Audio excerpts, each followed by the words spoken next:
Africa, tujikaze, America, tujikaze. You are listening to African Father in America podcast by Simon Javanokelo, live from Seattle, Washington, USA. Thank you for joining me for another episode of the African Father in America podcast. This is the daily African Proverbs, and we are live streaming on YouTube. And today I'm truly privileged to be joined here by a brother that I deeply have much love and respect for, Boniface Mwangi, who is an author. He is also the founder of Power 254. He is the Africa Rising ambassador. He is also an amazing father to, and a leader to an amazing family that is also dear to my heart. Boni is joining us from Nairobi, Kenya. And, we are going to enjoy today's session where Boniface is going to share with us some of his wisdom. Boni is, someone that I consider as one of the wisest people in Kenya because he's tried so many things that many people in Kenya can't do the things that we've done, not only in Kenya, but in the world. So I just want you to quickly introduce yourself, Boni, and then share with us what this proverb from Somalia means to you. And take your time. We have about half an hour before we start hearing from our audience members who are also going to share their thoughts with you later on. Thank you so much. So what's the proverb? Susome. The proverb says this. Yeah. The best bed that a man can sleep on is peace. This is a Somalia proverb. The best bed that a man can sleep on is peace.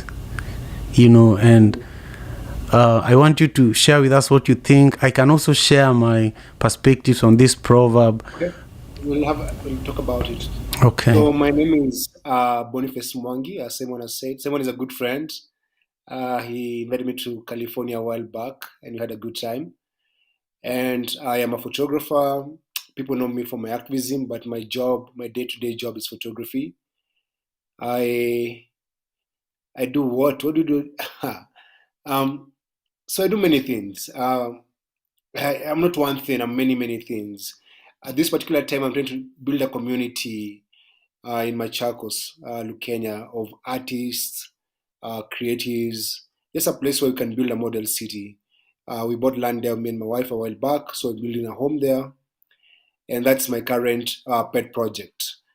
The Somalia proverb is very true. I think one of the best things you can have in life is peace of mind. Because when you have peace of mind, you can conquer the world. When you conquer thyself, you can conquer the world. And conquering thyself means that you bring your thoughts, your mind, your emotions, your lust into control. So you're in charge of yourself. And when you do that, you're going to have peace. The reason why we look at monks and we admire them because they have Zen. That Zen is peace. Like peace of mind is the reason why we go to work. Because when you make money affords you peace of mind. You pay your bills, you have money to go and pay for your kids' school fees, then you get peace. So fundamentally, man is in pursuit of peace. And that's why we go for religion. That's why we have friends. That's it. On Sundays you have a drink to have a peace of mind. Basically, actually, that the existence of man, or let me say human, actually. So the best bed for any human is peace. And so if you look at the things that we wake up to do every day, our vocations, our passions, our professions, the satisfaction that comes from that could be peace, or what you gain from doing those things could be the peace you're seeking. So that's what that proverb means to me. Thank you so much. I agree. We are always, almost everything we do is in pursuit of peace, and you can take away everything from me, but if I have a peace of mind and a place to lay, even if I don't have the best meals in the world, I'll be fine. And also something else that I want to bring up is integrity. Without integrity, you can't sleep well, and this is something that you always speak up against, not only in Kenya, but I've seen interviews with you or forums where you're with students here in the US, and they ask you questions, and the way you respond to them, just shows how much integrity is a value that matters to you as a leader. And I read your book, Unbounded. I've read it many times actually, and I see. Well, now I want you to share with us a story from your childhood that that still inspires you today, Boni. Because many people who have vied for office in Kenya or even here in the US, and they got so close to getting into the office they were vying for, they will go back again. But you chose your mental health, your well-being, and you're not running for office again. And I feel like this is one of the most incredible leadership traits that you have. So what is it from your childhood that you want to share with us that drives you? And then maybe read an excerpt, maybe your favorite excerpt from your book, because you have it there with you. Maybe just a paragraph, Maybe a paragraph. I think one of the best lessons from my childhood actually was from my mom. My mother taught me one thing, and he taught me how to learn how to live with people. And I think that's one of the best lessons that I got from my life. I know how to live with people. Human skills or people skills or learning how to live with people is one of the best skills that you can ever have. Because if you don't have that, then you can't survive. That's critical actually. So let me see if I can be able to get it, because I'm opening the book right now. The other lesson from my childhood that I really, really love is that when my mother died when I was 17 years old, and one of my mother's friends called me for a meeting, and we went to a restaurant. I remember I had porridge in a calabash. And when he drank the porridge, he said, "Your mother is dead, and yes, you're crying and you're mourning, but you have to remember this, that you have to be different. You have to refuse to be a wildebeest, because a wildebeest follows the multitude. They move in droves, they move in numbers. There is no uniqueness, there's no identity, there's no you. So don't be a wildebeest. Don't jump because one animal jumped. Don't do because someone else did. Just become yourself." And I think my life I live that way. I don't follow the crowd. I speak my mind, and I live my life the way I want to live it. So page 58 is what I'm going to open in my book. Page 58. And page 58, 58.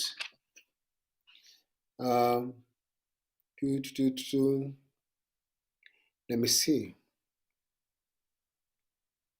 Yeah, well, while you get the page, I just want to share that Professor Ngugi wa Thiong'o is one of the people that also read your book and had a lot of good things to say about it. And I just added the excerpt from what he had to say, where he says, your book is a well-written book with incredible photos, photojournalism at its best.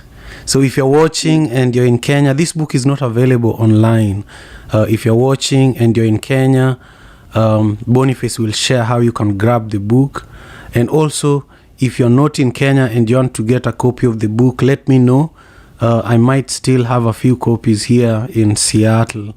So Boni, I'll pass you the mic so that you read an excerpt for us. Thank you. No, so I've opened the book. It's a very long chapter, so I was trying to look which excerpt can I read. But basically, where am I a silhouette? Excuse me, give me one sec to see if I can be able to move. Can I move? Yeah, move. Go ahead and move as much as you want. Then, yeah, so no problem. Let me this laptop like this. I'm going to look for a place so I can sit, because every time I move, I become a silhouette. Nice. Yeah, I love that spot. It's much better. Yeah, it's much better. Man, I can even see myself. Damn, I should have come here much earlier. No. Well, we still have a lot of time to talk, and that's the perfect spot. Yeah. So I was saying that basically in life there is I used to be a gambler when I was young. I was a gambling addict, and I did a lot of very mischievous things when I was young.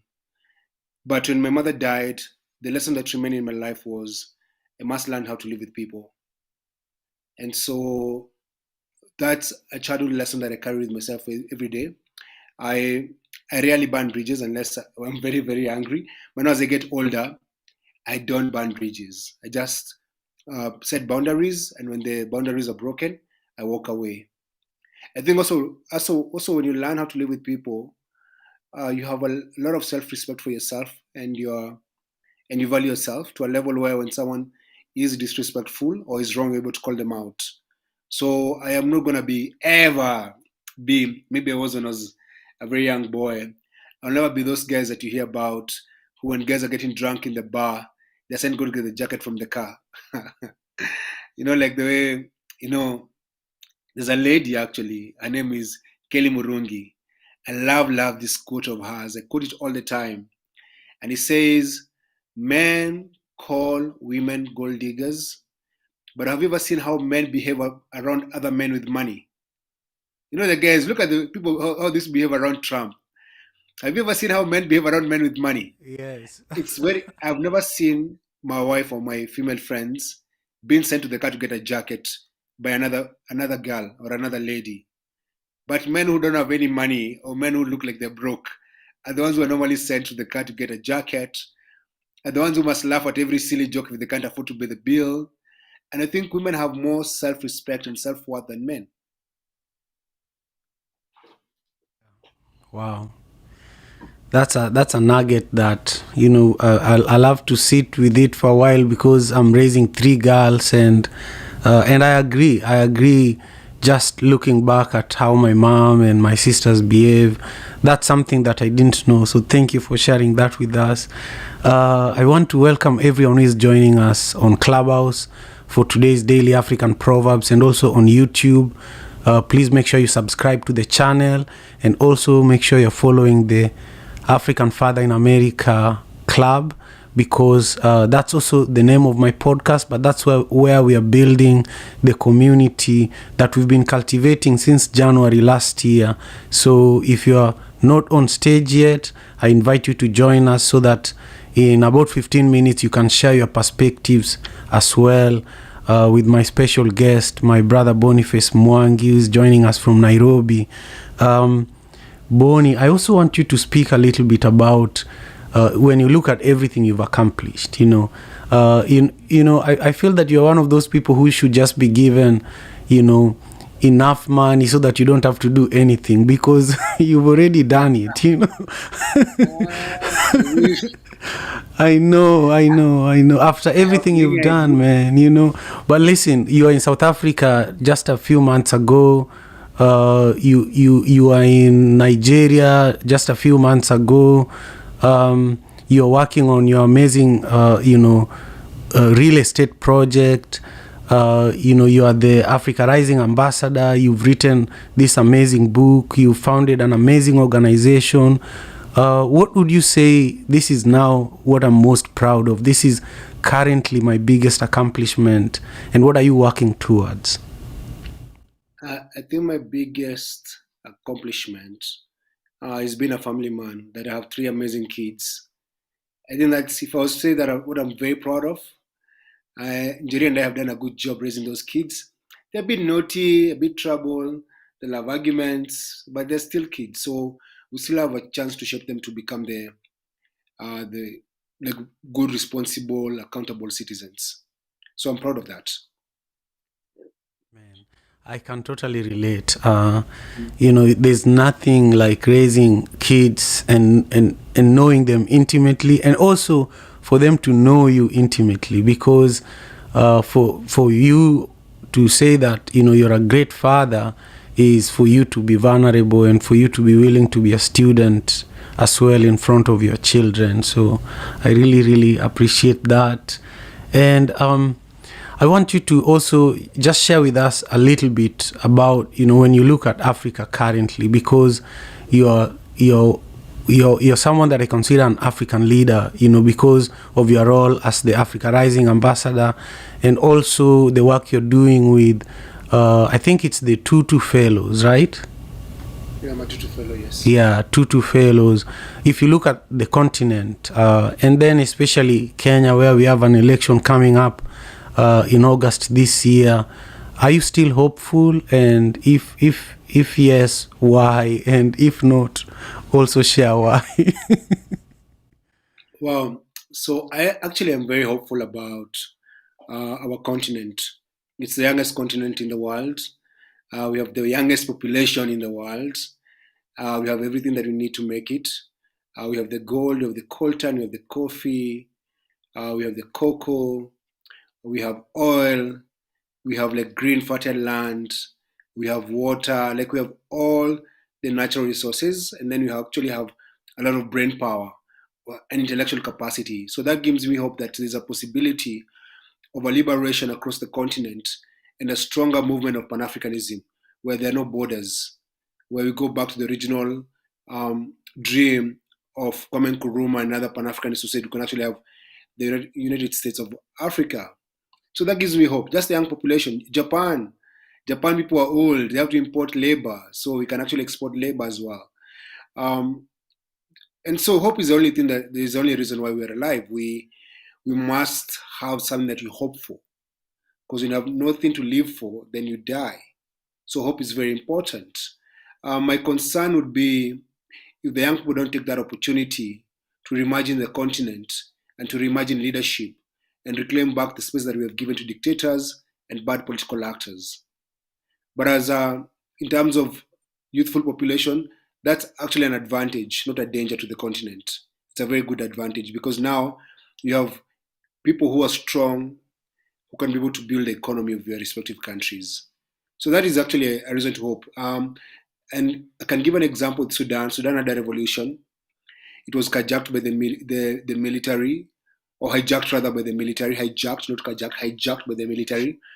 And it was hijacked, the people went back to the streets. So even right now, the defenders of democracy in Sudan is the Sudanese people. What that means that the power is in the people, and as long as people have a political education, they'll defend their spaces. Thank you. We have a Sudanese and a South Sudanese here with us today, so I'm excited to also hear, their thoughts and perspectives on this. And also to everyone who is just joining us on YouTube, thank you so much. Remember to subscribe to the channel and also let us know what your thoughts are about today's proverb from Somalia. The proverb says, "The best bed that a man can sleep on is peace." And Boni, I just want you to stay with me. I want us to hear from a few of our guests here. We want to hear their perspectives, and then we are going to continue on. I would love for you to, note some of the nuggets that they will share, some of the comments that they will share, and then respond to it as part of your closing remarks. I want to go to Oracle. Oracle, thank you for joining us again today. What's your perspective on today's proverb, and what comments do you have for my special guest today?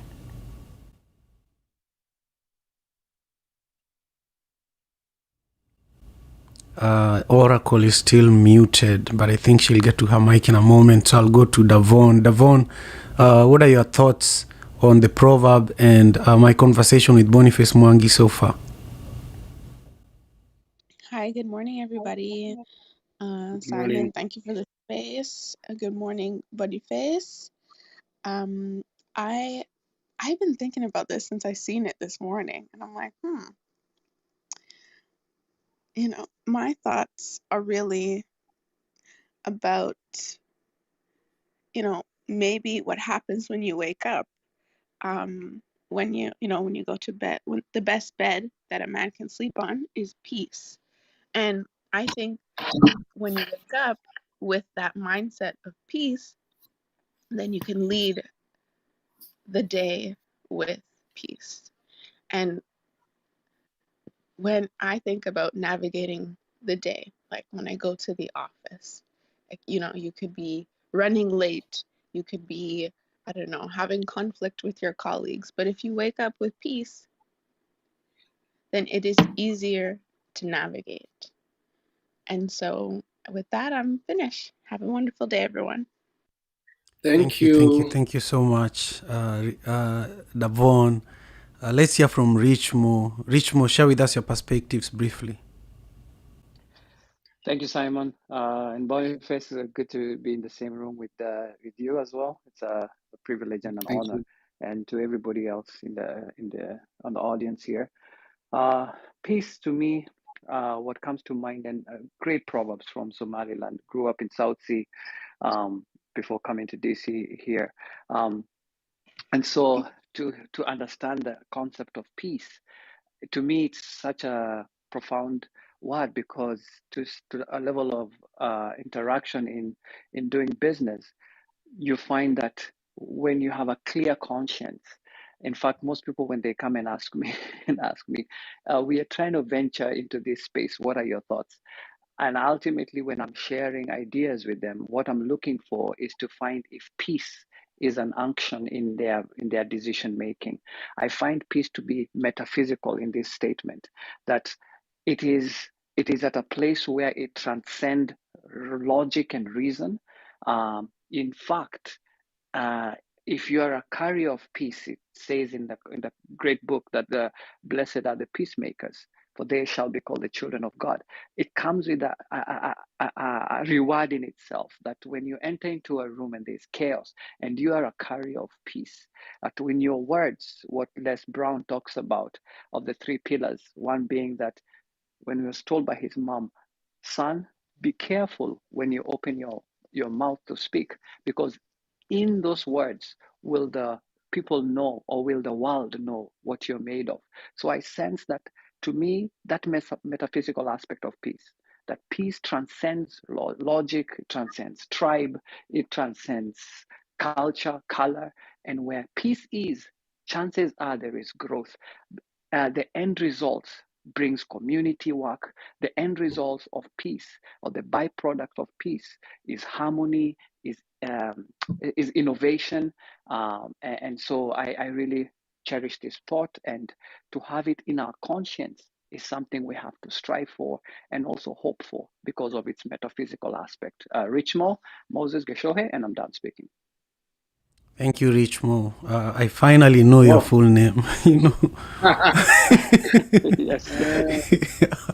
Man, thank you so much. Thank you so much, Richmo. Bonnie, Richmo has been one of the people who have supported my work on Clubhouse. Even Africa Day, when we invited you, he was one of the people that volunteered to make it happen. He's in DC, on the east side of the US, way far from me.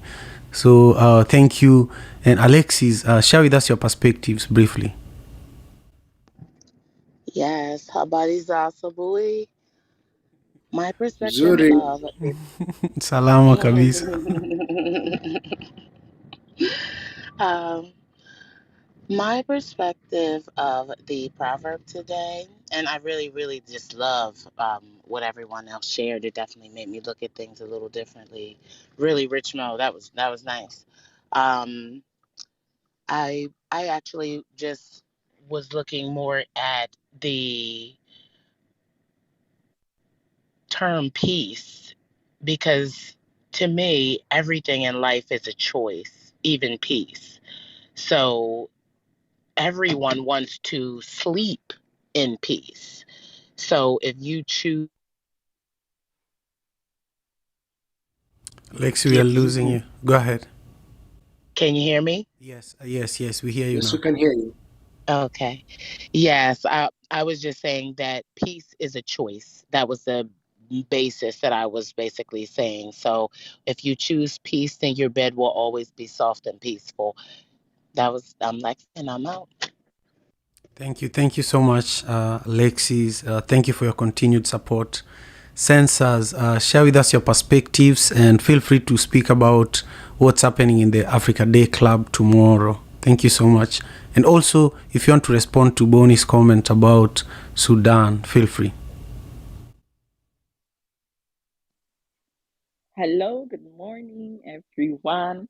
Boniface, Hello. let me just start Yes, by hi. saying I am so honored to be speaking to you. You know, some of us follow you. we pray for you, and we chant your voice, because what you're doing is very important. You don't know all of us in the world who do that, but just Yeah. know you have an army, a silent army behind you that are Thank you.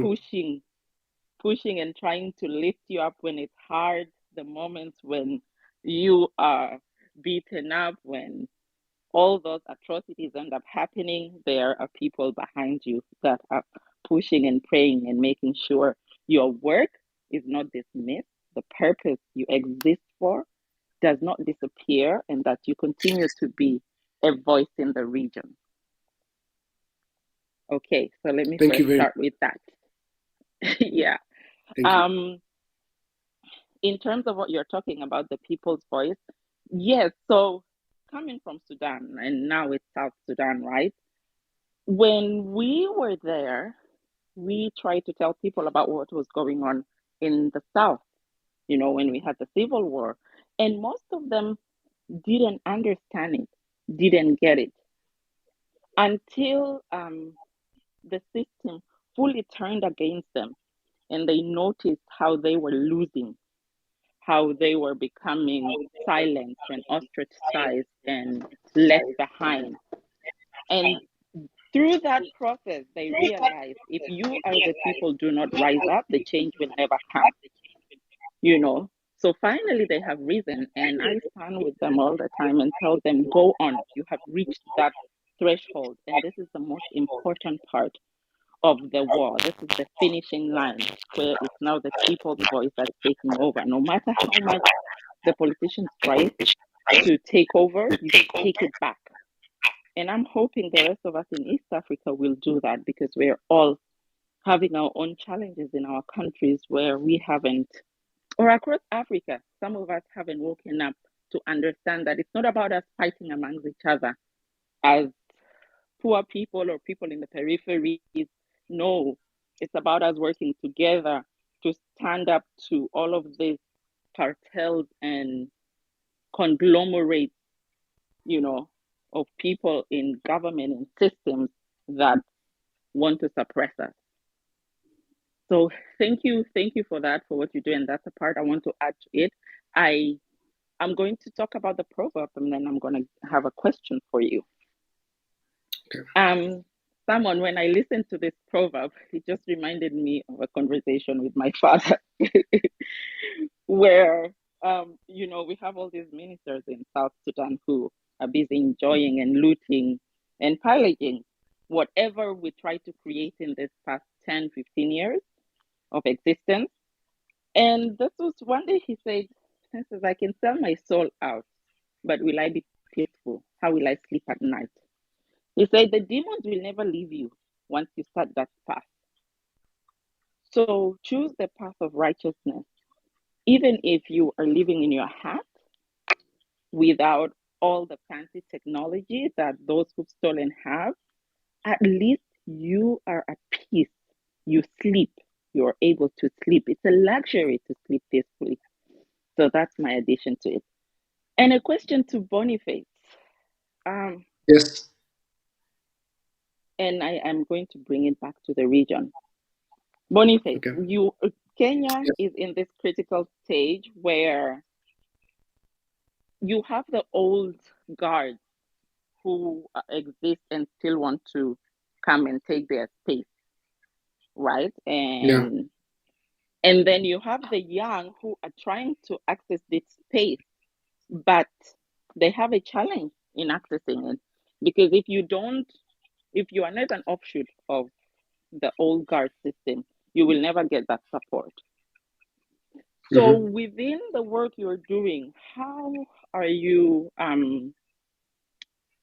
working with the voices of the people to have some of them step into these spaces? How are you getting those in the peripheries to exist in these spaces and have support for them to rise up in it? Okay. Thank That's a you. very I deep. am complete. This is Sensei Slowly Young. Thank you so much for being here. Back to you, Simon. Thank you very. Thank you. Thank you for the comments. So for the country, actually, I'm one of the founders of a young political party called Ukuli Party, and we are training young aspirants to run for elective office and take over power. For South Sudan rather, I supported Anata Ban. I came up with Anata Ban as one of the creators of Anata Ban. In Uganda, I'm working with Bobby Wine and his People Power Party, PDP. In Tanzania, I'm working with strategic litigations. We are trying to we have the political prisoners in Tanzania.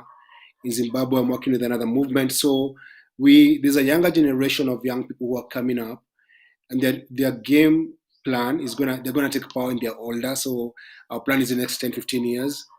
I'm almost 40, I'm 38. So by the time we're taking over power, maybe I'll be 50 years old. So there's actually a plan to ensure that we reclaim back the political processes, because if we don't do that, we shall be ruled by the same families and the same cartels for a very long time.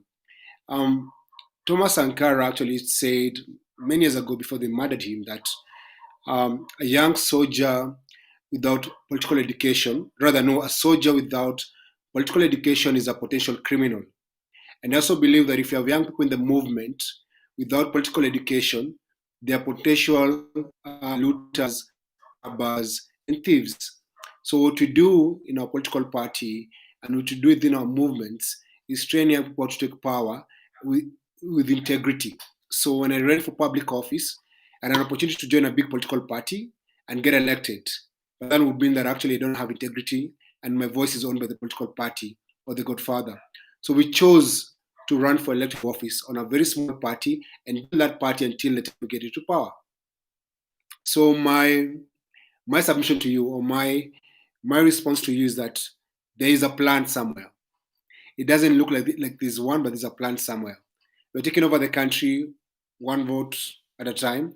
I'm not running in this election, but I'm going to run in the next election for maybe a higher office than a member of parliament. Thank you so much, Boni, for that response, and thank you, Census, for the question. Let's go to Dr. No Days Off. Thank you for your continued support. What's your perspective on today's proverb, and do you have any comments for my brother Boniface, who is our guest today? Thank you, Simon. I appreciate that. You know, this. Dr. No Days Off, one moment. I just want to check with Oracle. She's an elder, and I just want to make sure she feels seen. She has been here with us from the beginning, and I want to make sure. Could we hear from her, Dr. No Days Off, and then come back to you? Yeah, sure. Thank you so much. Oracle, the mic is yours. Grand Rising King, peace to the room, peace to everyone here in the African Fathers in America club. I apologize. I do ask forgiveness for being a bit absent. The family has been moving around the house, and I was giving them some attention. You even hear. Yeah, it's beautiful. Yes, you even hear right now my granddaughter Eden. That she has a very, very, very fake cry. She has learned how to say Wayne, Wayne, Wayne, like the wheels on the bus and the baby's on the bus. But this proverb, and I thank you, I thank you so much, Simon. This proverb resonates with me today as I listen to the God King Boniface speak, and reminds me of a challenge that I do with the young women that I mentor. And one of the challenges that I issue is the Make Your Bed Challenge. And, surprisingly, maybe for some of us, there are many of us who rise from our place of rest and sleep and slumber, and we move into our day without making our bed. And so the Make Your Bed Challenge is designed to help us understand, help us to realize and to know that success can be had at the very beginning of our day before we move into some of what might be considered the most tumultuous aspects of our day. Peace, solitude, all of these beautiful things that we can experience upon rising can be amplified when we take the moment to organize and to process our day from the perspective of achieving our initial success. And for many of us, that's making the bed. But as I sat here and listened and I wondered to myself, being a person of African descent, I began to wonder how many of us question or consider that the beds that have been made, I should say, by our ancestors may not have been so peaceful. As I listened to, about what's going on in Sudan and either other parts of the homeland continent, I began to wonder about the beds that were made by our ancestors. And so it's something for me to think about as I move forward, in dealing with my brothers and sisters from the homeland. What's the bed that I'm making? What's the bed that we're making? Are we looking at our beds as our tribal thrones of, ever how we want to characterize them? Or looking at the place where we can rise in peace, lay down in peace, and go on to live our lives in peace? I'm so grateful to you, Simon. I'm grateful for having come into this space, and I plan to make it my daily practice to be here. Eden might be here with us, so you'll probably hear her in the background. And she usually says Grand Rising. You want to say Grand Rising? That was her Grand Rising. Thank you for allowing me to speak, and I release my mic. You're most welcome. Thank you very much. I'm grateful that you're here, and I'm also grateful to, everybody else in the room. Today is really special. Boniface is someone who is busier than many people I know, and to just see you here with us and taking in everything that is being shared just means a lot to me, Bonnie. So Dr. Node is off. Another lady that was here before many people is Sarah, and I just want to give her the mic quickly and then come to you. Then we'll continue in PTR order, and then we will finish up with everyone on stage, then go back to Boniface Mwangi so that he can just share his remarks on what he has heard from you all, and also he will share how you can stay in touch with him and continue supporting his amazing work. So Sarah, briefly share with us your comments to Bonnie or your interpretation to today's proverb from Somalia. Thank you so much for having me. Sorry, I feel like I've key jumped because I had to take a call, and I was so upset to take that call because I was so enjoying listening to Brother Boniface. It's just I need to get a copy of this book. Congratulations to you, and I hope to learn as much as I can from you. There's something about the way you talk about not needing to subscribe or and to set, I think it was the bit when you were talking about setting boundaries. I wanted to ask you how long that took you, because you did mention your age. And I'm always talking about my age, and I think it's an African thing for me. I mean, I live in London, and people kind of go, "You must never ask a lady her age," or people don't talk about age. But I love it, as Simon knows. I keep reminding him I'm his big sister, because to me, it's about it means survival. It means I'm still here, and it's about legacy building. So, in fact, when someone shows they're of age, I kind of go, how, you're already in the afternoon of your life, and yet you're so young. And some people always have an old spirit. So, Mr.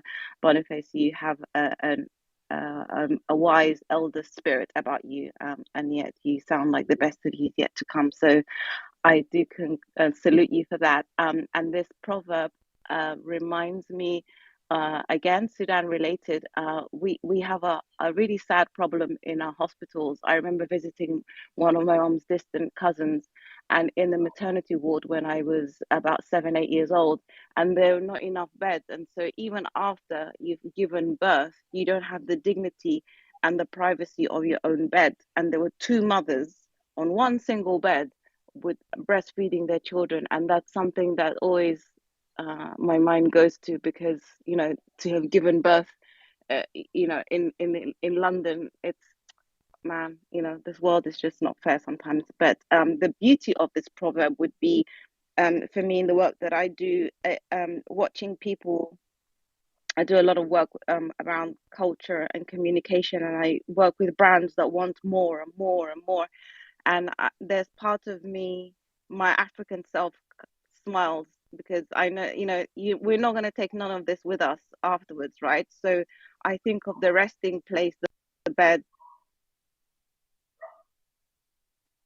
Sorry, it being, our resting final place, and the peace being an eternal peace. And I think people aspire to having, they want the biggest house and the biggest car and the widest pool, and I laugh at them. It sounds childlike, and they're not at peace. Like I work around some like public figures who get stressed at the slightest thing on Twitter or on the news, and I'm like, how, wow, you look like you have it all. They have nothing. That we control them.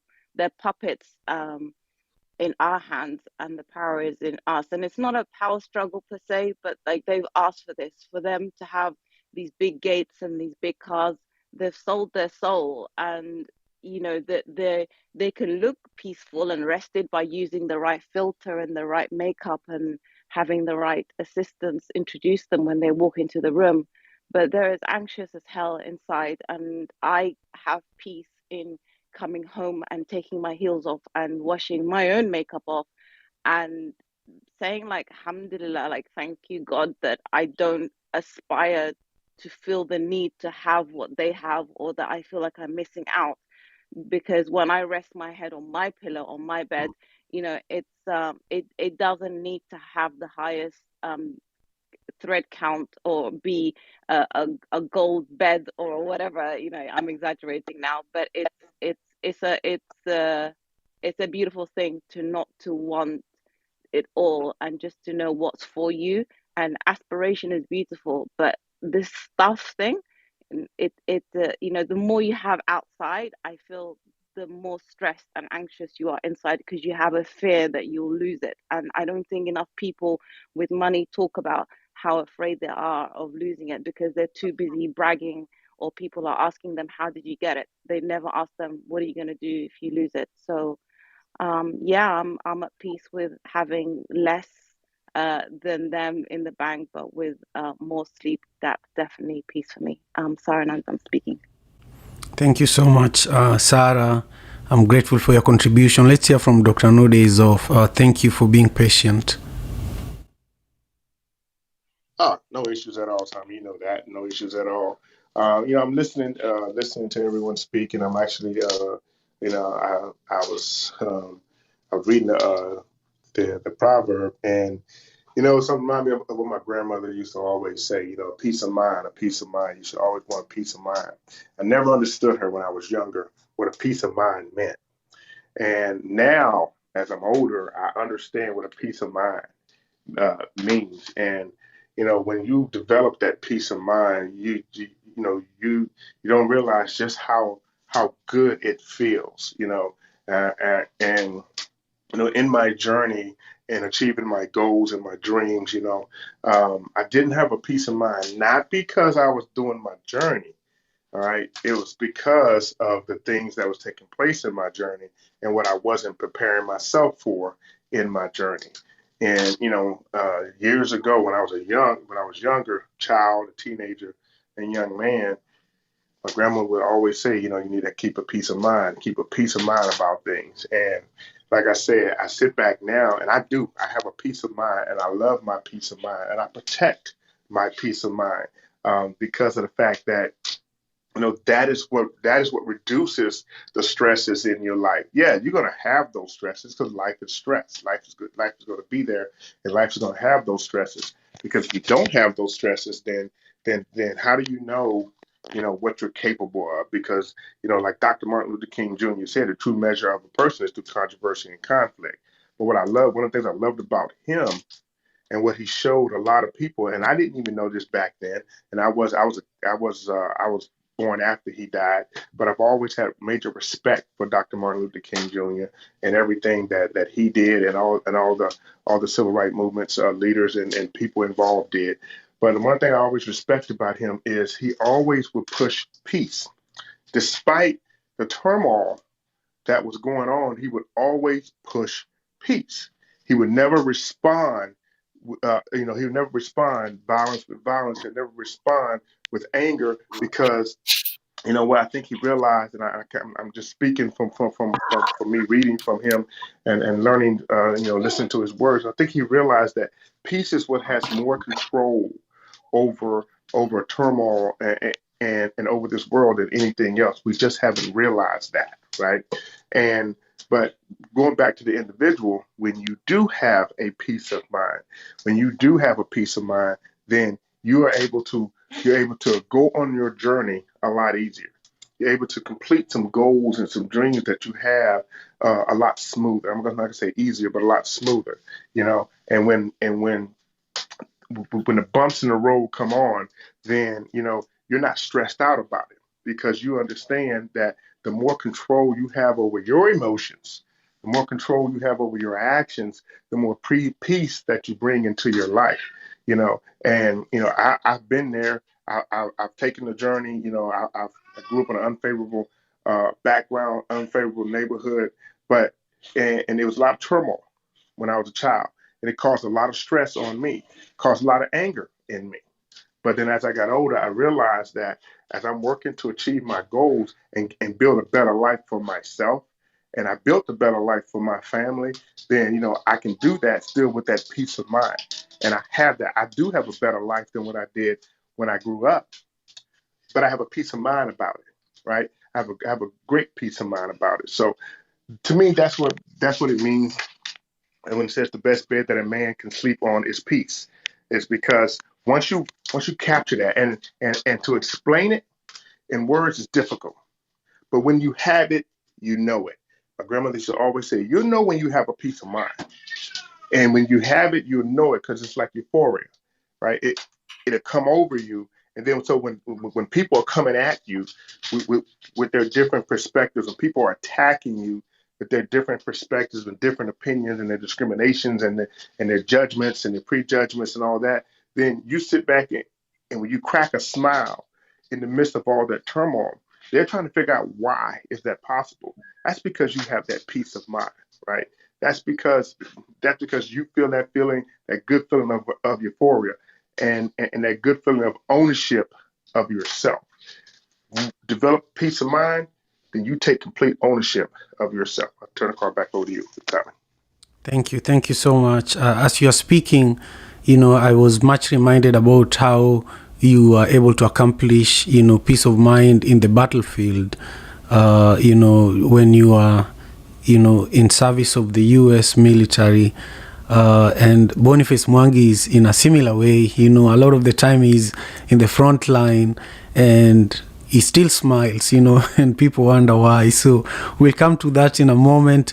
We'll go to Bibi. Bibi, briefly share with us your perspectives, and then Kay, and then we'll get to Mala in just a moment, and then come back to you, Bonnie.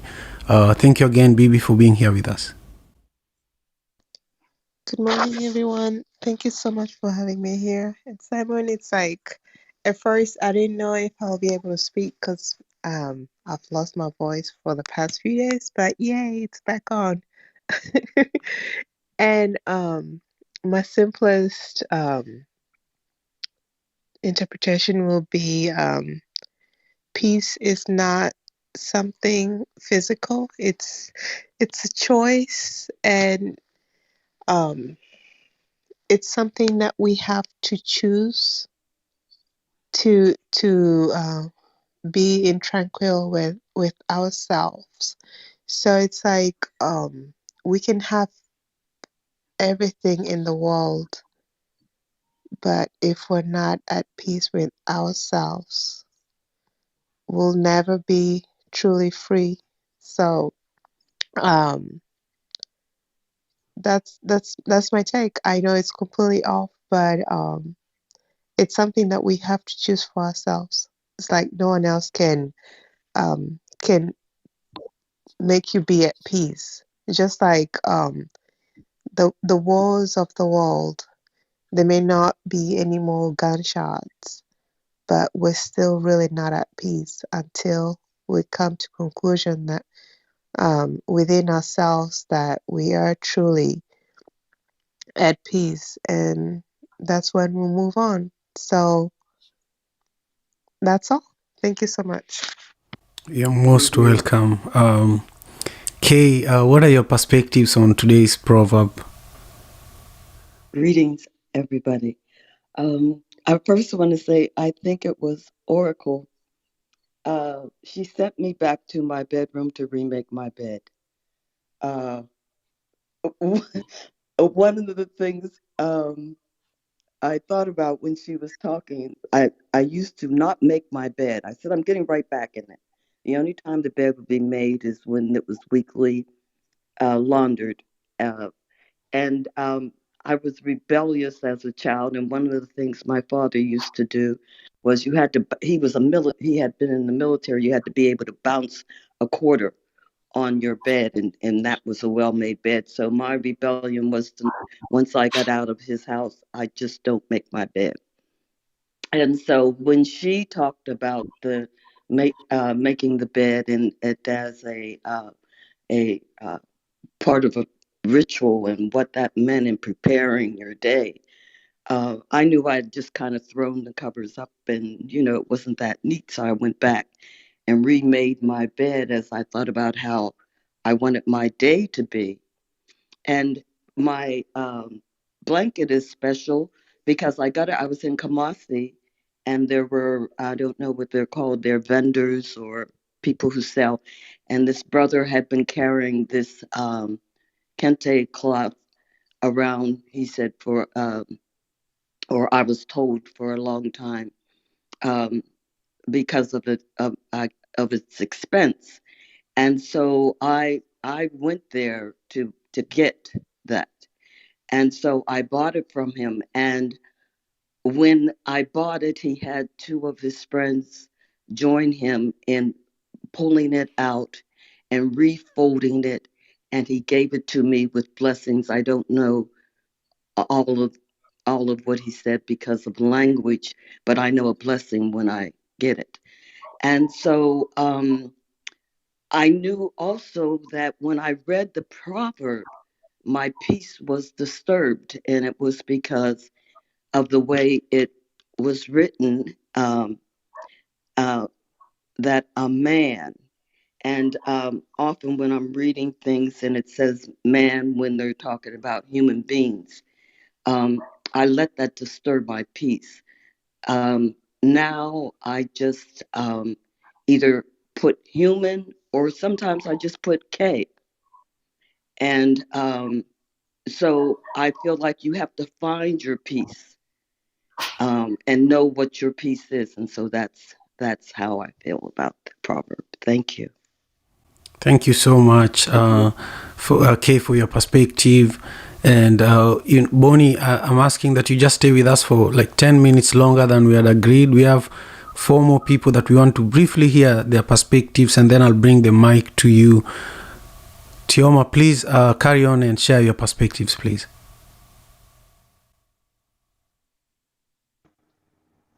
Good morning, Divine Rising, everyone. So good to see all these faces in this room.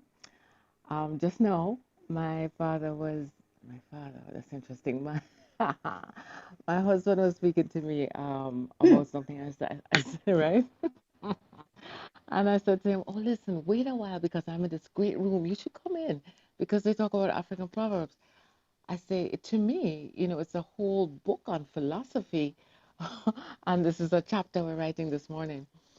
And I have to say, it's been a real blessing to be able to listen in this room. At times, it's hard because of the time it comes on it. It's hard for me to contribute, but I always try to listen because within one proverb, there are so many refractory interpretations. There's so many, it goes deeper, it goes wider, and each person has a different perspective. Even what Kay just said to me, say to me, because it also disturbed me when it says a man. Of course, I will say that I have had a chance to do a kind of examination of religious perspectives Now, you live for a long time in New York. Now I'm in Jamaica, and Jamaica has the most churches per square mile. It also has one of the highest crime rates. It also has a lot of male predatory behavior towards women.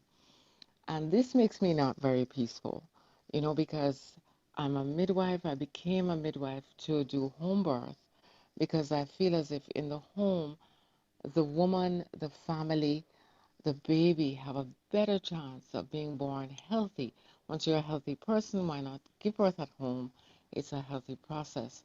So you have much more peaceful labor, peaceful delivery when you're at home. So for me, my name means a woman who weaves peace. And I am very much for peace because I believe in peace. We have the flourishing. We have the flourishing of personality, the flourishing of people's talents and skills, the flourishing of love, harmony, culture, so many things. All the good things flourish in peace. At the same time, if you have situations where, you have practices that are inimical to peace, then it gets to be time for a revolution. I mean, it can be a bloodless revolution, those are the best kinds, but it's time to make a shift so that we can have true, apparent peace. So, yes, I think that hierarchical male perspectives are inimical to peace. I think greed, somebody has talked about, it's not about the wealth that you have. And of course, we know the biblical passage that says that it is harder, it is, I don't know which comes first, but it's easier for a camel to go through a needle's eye than it is for a rich man to find heaven. And I don't think necessarily that if you're wealthy or if you possess uh, wealth, that you're not going to be peaceful, you're not going to be able to find heaven, whether it be here on earth or in the next world. But it's much, much, much harder. I think when you're looking at money all the time and looking at wealth all the time and trying to attain that, you know, that it's very easy for that to become focus and therefore your God. So it's something that we have to, because greed is definitely inimical to peace. So, from my perspective, again, as a woman uh, who promotes and supports birth at home, as a midwife, and also as somebody who is a homeopath and an herbalist, I would say that for me, peace in healing means a kind of decentralized and less technological approach to health. It means that we have to learn what our forebears knew. We have to practice Sankofa and be able to go back and fetch what was important. I also do herbal walks. And part of the joy in that is just people going, wow, I never knew I was walking on my medicine all this time. Wow, I can't believe there's so much good and healing forces around me every day. It means that you start to walk looking down at the earth and recognizing that there's so much that we've been blessed with in order to be able to stay strong and stay healthy. Right now, I'm looking at my moringa tree in my backyard, and we use moringa for so many things. It's of course a huge healer, but it's also food, you know, and we need never be hungry if we learn what our ancestors knew. So to me, that is a path to peace, is to learn these things and to share these things. And I just want to invite everybody today to find out about a healing herb or food that is around them and to really explore it. There's so many ways to explore it. You can go on Google, or you can ask your grandmother if you're young enough to have one, or you can ask a friend, have you ever used so and so? What do you find it's good for? Or some herbalist healer in your community. So I'm going to challenge everybody to do that with one beautiful herb or plant today, and have a wonderful healing day, everyone. Blessings, and I land my plane. Thank you very much, Tioma, for your perspectives. Jay, share with us your perspectives as well. Thank you so much. Good morning. Bonjour. Thank you, Brother Simon. 15 seconds for you, Sister BB. Rest your voice. Speak softly. Drink hot tea with raw honey and lemon. Rest your voice. Regarding the proverb, um, I, I choose peace that surpasses all understanding. I choose peace. We rise in the morning and it's negative news. You go to bed at night and it's negative news. I don't read it. I don't let it disturb my spirit because I have no control over it. I don't have the power to stop the wind and the waves. And there are sometimes I'm flying in the sky and I'm like, I wish I had the power to spread peace across the world. But since I don't, I have to have that peace within my heart, within my mind, within my spirit. And when you find your purpose and you find your passion, you find what you love to do, what you truly enjoy, keeping in mind the purpose and the intent of your actions and your decisions, you can find that peace where you can go to bed and your spirit isn't disturbed, it's not restless. And that's not always for everyone. You are going to go to bed sometimes and worry about finances or worry about bills or worry about, as our sister mentioned, your safety. But once you realize that everything will fall into place at some point the way it's meant to be, and that worrying won't add one extra hair to your head, you can slowly but surely learn to discover that you do have that peace that will help you to focus and to make the decisions without that anxiety and worry. And this is Jay, and I conclude this comment. Thank you so much. Thank you very much, Jay. Samara, I want you to actually speak right after Mala because, you are from Somalia originally and this proverb is from there. And then Boniface, just an FYI, Mala is the one that watched Softy the film and she's speaking next. And she's also one of the most amazing supporters of this space. Mala, go ahead, please. Great day, everyone. I'll be brief. Good morning. Good day to everyone. Specific to the proverb, there are various options that we can employ at any time, but there's always an option of what is best and what is for our highest good. And the idea of sleep, as someone who deals with pain-induced insomnia, sleep means something very specific to me, and it is that's your body's opportunity to regenerate, to restore, to replenish. And so when you put all these things together, peace is personal, and peace doesn't have to look the same. You can be housing insecure and have peace. You can be wealthy and have peace. And I love that it's universal, and it's something that we can all find, that we can find peace and rest within ourselves in the midst of so much challenge and turmoil. And yes, the film was phenomenal. I was able to be a part of the Black Star Film Festival and have the opportunity to screen it. I think it screened August 24th, because it was a month from my birthday. And I just remember just being glued. I couldn't leave my living room. I couldn't answer any calls. And, just what a special call on your life, that spirit has kept you safe, and that this film was made, and that the work that you're doing will continue to reverberate and touch the entire diaspora. So, peace and blessings to you. Thank you. This is Marlon. I'm complete. Thank you very much, Mala. Samara, you're the last speaker, then we'll pass it to Boniface. Thank you very much, Mala. Hello, everybody. Hello, Simon. I'm working away in the background, so I'm going to keep it really quick for the Somali proverb. I think everybody in the room has said exactly what I was going to say. So, what I will do is I will probably try and give you the background and the setting of the best bed that a man can sleep on is peace. Being Somali and obviously from the region, We hear a lot of things going on in the news. We hear a lot of conflict going on in the Horn of Africa, not just in the Somali Peninsula. I'll do a translation first, and then I'll give you sort of a setting and a background as to certain reasons as to why there may be conflict. I can't say why there is, why there may be conflict. So the translation of the best bed that a man can sleep on is peace. In Somali is sarirta ugu wanaagsan ee ninku seexdo waa nabad, nabad meaning peace. So Somalis are divided into clans. There are 4 major clans, and then everybody else is considered a minority group within the country.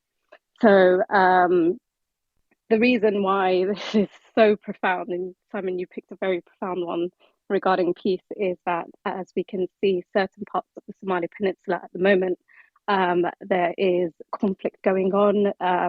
There are so many things going on. Some of the reasons that may be because if you look at the flag on all the Somali flags, not just Somalia, there is Somaliland. There is also Djibouti, which has a very large Somali population. There is Eastern Ethiopia or Western Somalia, however you want to classify it. And then there's the NFD in the northern part of Kenya. All of these areas are considered by Somali people the Somali Peninsula. When colonialism happened, what had happened is that the 5 stars were adopted onto the flags later on when these places became either countries or stayed with respective countries they're a part of now. Is they're sorry, I've lost my train of thought there, I'll come back to it. Is because when colonialism came onto the African continent, they divided Somali people into 5 different entities. Conflict occurred within the different groups. Conflict occurred across different parts of the 5-pointed star, and peace.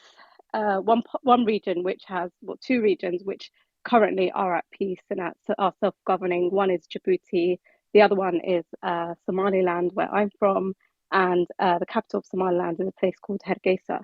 Hargeisa is considered the place where a lot of the poetry and a lot of the sayings for the Somali populace, it's not the only one, but a lot of it largely comes from the city I'm from. And this, for peace, a lot of things are going on. Thankfully, right now, Somalia started to stabilize and settle down.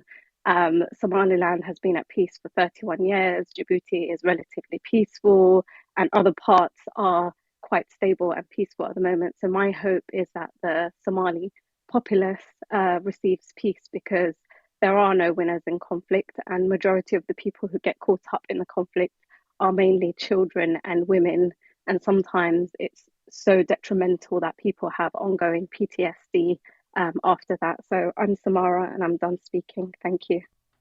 Wow, thank you so much, Samara. I'm so grateful that you're here, and I just want to thank all the contributors to the conversation today, and those who have been watching on YouTube. Thank you so much. If you're just joining us, remember to subscribe to the channel and also push the thumbs up button, so that when we have this conversation to next week, Monday to Friday, you are notified.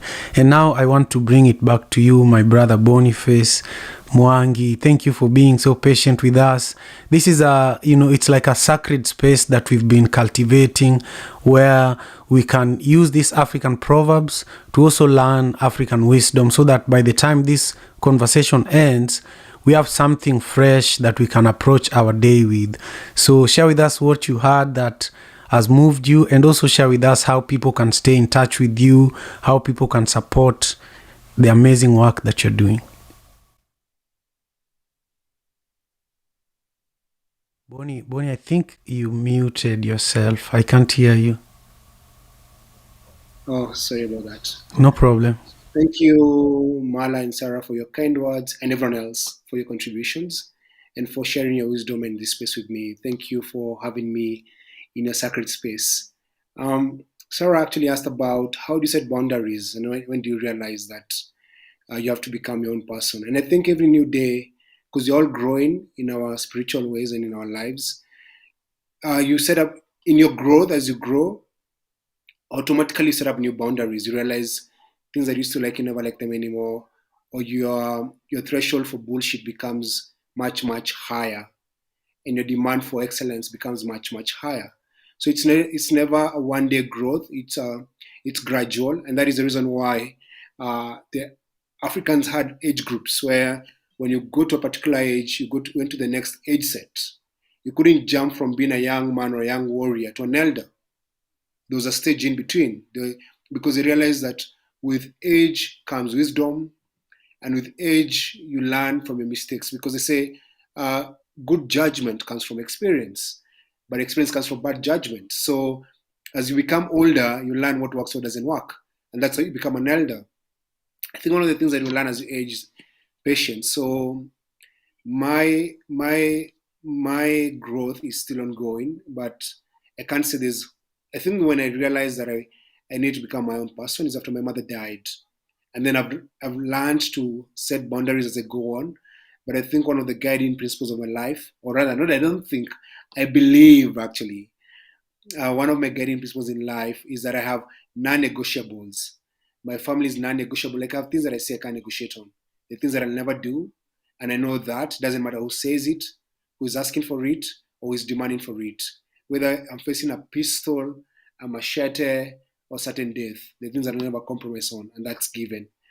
Um, my parting words and what I would like to say about life is that you can never achieve anything without courage. You need courage to wake up every day. You need courage to face the world. You need courage to live your world, to live your life. You need courage to say those uncomfortable things. And you need courage to just become a good human being. Because courageous people make a better world. Courage is such a high human value and such a high trait that cowards don't have it. Because Trump was a coward, and he's still a coward. That's a good example. He was the most powerful in the most powerful office in the world, but he was a coward. He lacked courage to do the right thing, the courage to say the right thing. So courage doesn't mean that you're powerless. Courage means you're more powerful than even the people with the biggest weapons.